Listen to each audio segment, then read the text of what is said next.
Assalamualaikum warahmatullahi wabarakatuh.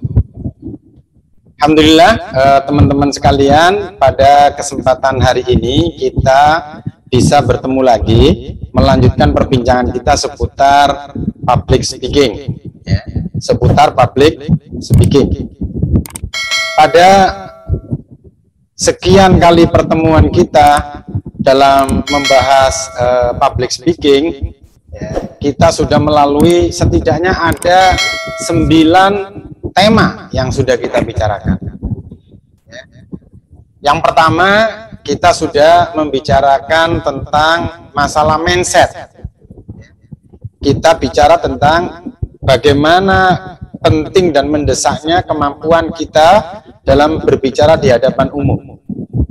Di seri pertama kita sudah diskusi tentang urgensi kemampuan kita berbicara di hadapan umum dalam bentuk pidato, ceramah, khutbah, dan yang sejenisnya.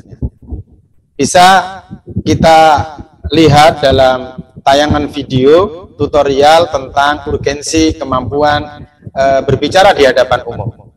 Silakan bisa dilihat di sini. Nah, yang kedua juga kita sudah bicara tentang apa modal-modal untuk kita bisa mudah bicara di hadapan umum. Agar kita bisa mudah bicara di hadapan umum, setidaknya ada beberapa modal yang harus kita penuhi. Silakan bisa juga dilihat di video yang telah kita sampaikan sebelumnya.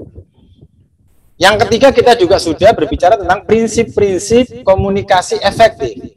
Apa unsur-unsur yang melibatkan komunikasi efektif, apa ukuran-ukuran komunikasi efektif, lalu kemudian juga apa yang menjadi faktor dominan dalam menentukan komunikasi kita efektif atau tidak efektif. Bisa disaksikan videonya di video yang ini.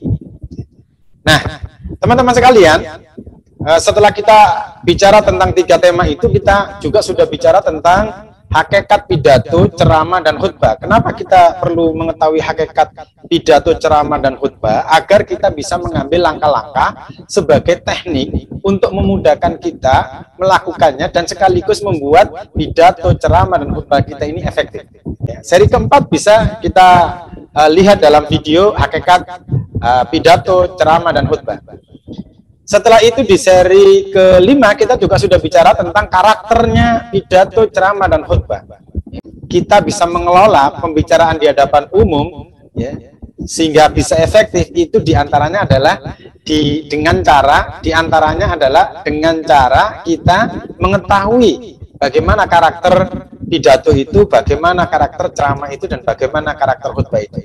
Videonya bisa dilihat dalam tayangan video karakter pidato, ceramah, dan khutbah.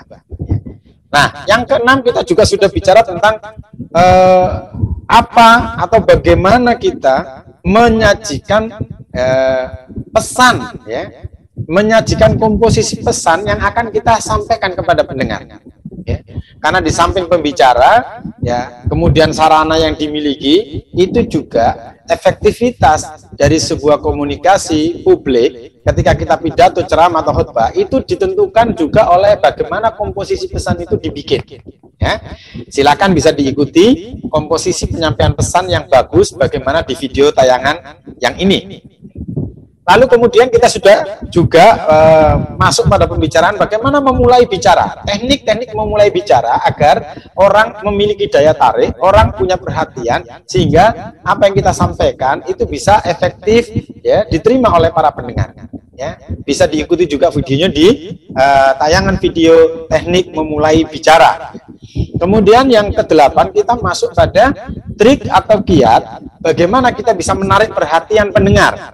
Karena perhatian pendengar itu perlu kita jaga staminanya, mulai dari awal sampai akhir, sehingga pesan-pesan kita ini efektif diterima oleh mereka. Bisa diikuti videonya di tayangan video kiat atau trik menarik perhatian pendengar di sini. Nah, yang ke-9 kita juga sudah bicara tentang kiat-kiat agar kita bisa mudah untuk melakukan pidato, ceramah, atau khutbah. Apa saja yang harus dilakukan? Kita juga sudah bicarakan itu, ya silakan yang belum mengikuti bisa diikuti di video tayangan kiat-kiat agar mudah bisa berpidato, ceramah atau khutbah. Nah, tibalah kita saat ini berbicara tentang bagaimana kita memiliki teknik atau trik untuk bisa menutup pembicaraan pada pidato kita, ya, pada ceramah atau khutbah kita, agar efektif. Seluruh rangkaian pembicaraan kita ini kita tutup dengan penutupan yang efektif. Nah, teman-teman sekalian, pada kesempatan ini saya ingin menyampaikan ada setidaknya minimal 3 ya, trik yang harus kita siapkan atau kita penuhi. Yang pertama adalah jangan lupa pada saat menutup, ya, itu kita sempatkan membuat kesimpulan yang singkat dan jelas. Ya. Nah, kenapa? Karena bisa jadi dalam proses para pendengar, ya, mengikuti apa yang kita sampaikan, itu ada bias-bias pemahaman atau ada naik turun perhatian sehingga tidak utuh dia terima. Maka penting bagi kita sebelum mengakhiri pembicaraan itu menutup dengan membuat kesimpulan. Usahakan kesimpulannya itu singkat dan jelas. Singkat supaya mudah diingat, jelas supaya mudah dimengerti. Ya. Nah, itu yang pertama. Jangan biarkan pembicaraan kita dalam pidato, ceramah, atau khutbah itu tidak ada kesimpulannya. Ya.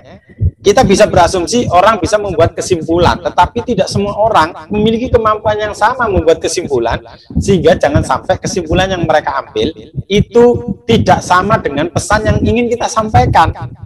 Itu yang pertama. Nah, yang kedua, agar kesimpulan yang akan kita sampaikan itu nanti masuk pada pendengar, maka bikinlah alur pembicaraan kita itu, ya, memasuki titik klimaks di akhir. Ya. Titik klimaksnya jangan di tengah sehingga kesimpulan kita itu tidak menjadi perhatian penuh.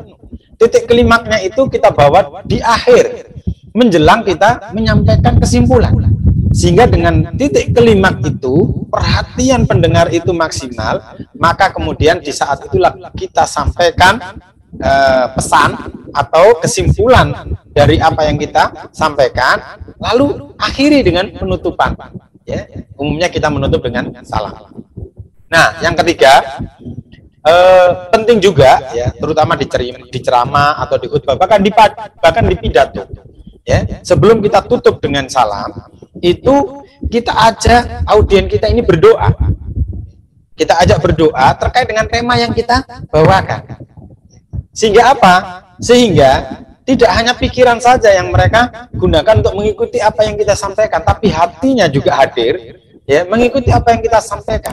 Dengan kita ajak mereka berdoa sebelum mengakhiri pembicaraan kita, maka mereka melibatkan pikiran dan hati hadir, ya, untuk mengakhiri pembicaraan atau pesan yang kita sampaikan sejak awal tadi.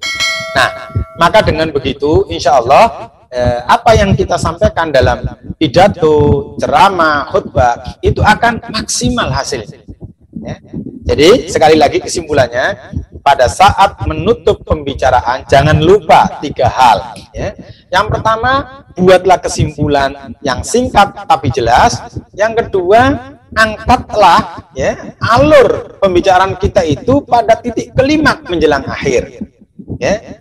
Lalu yang terakhir, ya, sempatkan kita mengajak para pendengar kita untuk berdoa, ya, kepada Allah Tuhan yang Maha Kuasa, ya, terkait dengan tema yang kita sampaikan, sehingga kita dan para pendengar itu mendapatkan kebaikan dari Allah Tuhan yang Maha Kuasa terkait dengan tema-tema yang kita sampaikan. Demikian, semoga bermanfaat. Mohon maaf jika ada yang salah. Assalamualaikum warahmatullahi wabarakatuh.